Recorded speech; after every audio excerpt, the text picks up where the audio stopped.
Top quality और consistent performance के लिए सिर्फ सिल्वर पंप्स। टॉप क्वालिटी और कंसिस्टेंट परफॉर्मेंस के लिए सिर्फ सिल्वर पंप्स, नाम याद रखना।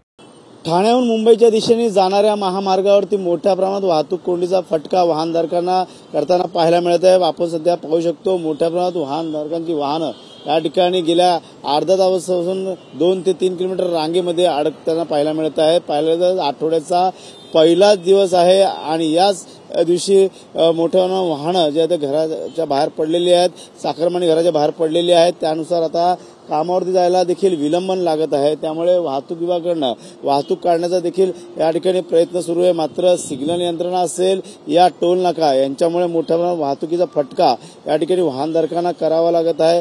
पाहायला गेलं तर सतत पडणाऱ्या पावसामुळे देखील काही ठिकाणी खड्डे पडलेत आणि खड्डे बुजवण्याचं देखील काम हे जे महापालिकेकडून सुरू आहे। मात्र सध्या तरी या ठिकाणी वाहतूक कोंडीचा सामना सिग्नल यंत्रणा असेल या टोल नाका असेल याच्यामुळे करताना आपल्याला पाहायला मिळतोय।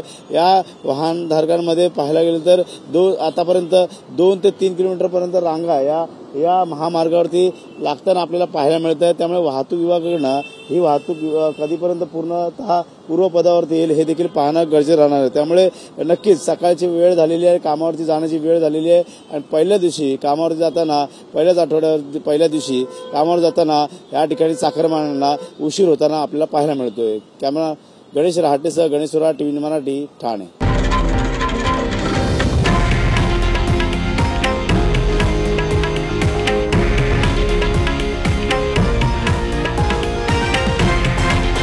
हे आहे देशातील नंबर 1 न्यूज नेटवर्क आणि आपण पाहत आहात TV9 मराठी, एकमेव।